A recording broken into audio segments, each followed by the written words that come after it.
Welcome back to La La Land on CRN Digital Talk. That is Kristin Towers Rowles. Hello.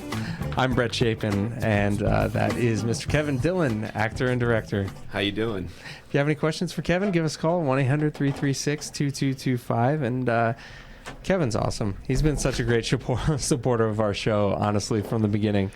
He's got a lot of great projects that he's working on, one of which right now is called Heat and Hostility. Tell us a little bit about that. Well, it was a show that's based on a bunch of character sketches I wrote originally for my friends in acting classes. And someone saw the sketches and said, I want to back this. This is the funniest thing going on in LA. And I want to see this on stage. And then I'll help you find a DP for it and see if you can get it on film. So that started the adventure. The show itself is about a bunch of it's a series of sketches about the battle of sexes, and there's a lot of material there when men and women get together. Definitely. Oh yeah.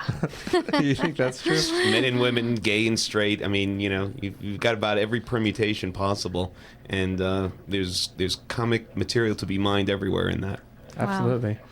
Wow. So this was a project that you started a while ago. You started 5-6 years ago? 4 years ago. This is sort of the Orson Welles school of film directing. I started this 4 years ago, and I think Othello, it took him 4 years. He filmed it over a period of 4 years. Well, we've been in post-production for a couple years, but we're actually now at the end of the road. I had a great post crew. Ivan Ladizinski, who was chief editor on Survivor, sort of helped invent the reality series. Brad Caro's been doing the sound. Anyone who knows the fun song from SpongeBob SquarePants, that's Brad's song. So we've had amazing people, both the actors in front of the camera and the post crew and the production crew behind the camera. Excellent. You've been lucky. Yeah, well, I've been able to cajole people. One of the things that's really great is when people see that you love film. People, a lot of people come to LA for the glamour, and a lot of people come to LA for the love of film and the love of performing and theater. And you recognize people who are like-minded, and when you do, you kind of want to work with them, whether it's going to pay your bill or not necessarily. And you find things that'll pay your bills, and then you work on the things that you love, in between times. And eventually, everyone hopes that the two will become the same. Mm-hmm. That's right. That's the idea. And there is a big difference between the people that come to LA to become a name and people that come here or are here for the right reasons. That's true, and I think that there's the people that come here to be to find the good parties. They don't last very long. No, because it takes a lot of commitment to see something through all the way. But the ones that do are just amazing people, and so it's great that this morning I had the option, a number of different options. It was raining, so I couldn't go do my mountain hike, and here I am in a studio talking with people that are involved in the theater community. Never know where the day can take you. It's great. The thing that we like about you on the show is that you're constantly a proponent for Los Angeles theater. You're always talking about shows that you like and shows that you would recommend and things like that, putting it out there on social media, Twitter, Facebook, that type of thing. Do you think that the LA needs a little bit more of that? Do you think LA theater needs more people that are doing that type of thing? Yeah. And why? I think that, when the United States was founded, everyone thought that all the good art came from Europe, and the Europeans certainly wanted to push that viewpoint.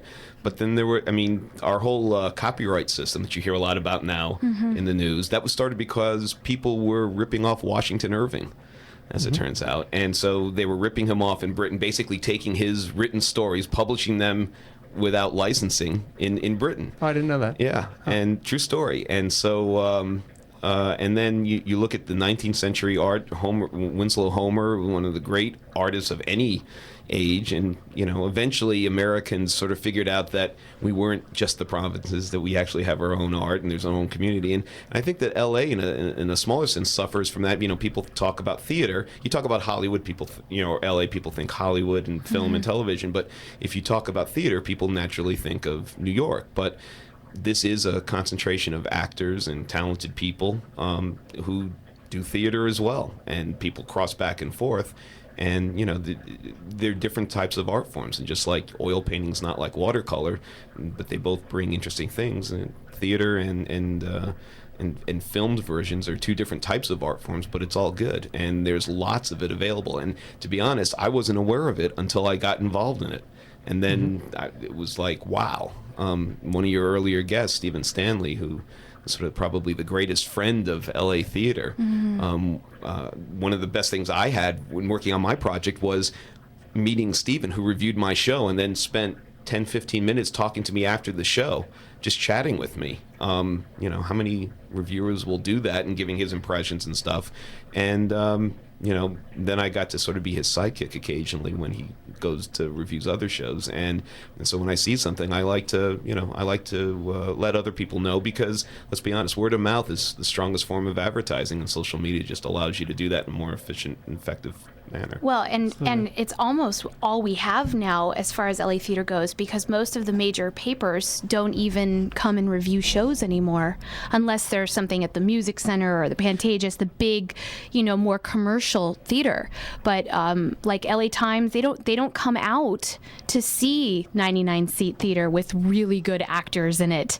And so we are kind of left to our own devices, things like Twitter, things like Facebook, and the people like Stephen Stanley and Kevin who will help us out and, you know, bring what we're doing to the forefront. And they have so many followers, especially Stephen has so many followers and people that trust his opinion. He's been just absolutely essential to the LA theater scene. I mean, he goes to see something on the order of about 300 theater pieces a year. That's right. And I didn't even know that there was that much available. And he turns down a lot. I happen to know because I know him personally. But you know, when I'm a total newbie here in the theater community.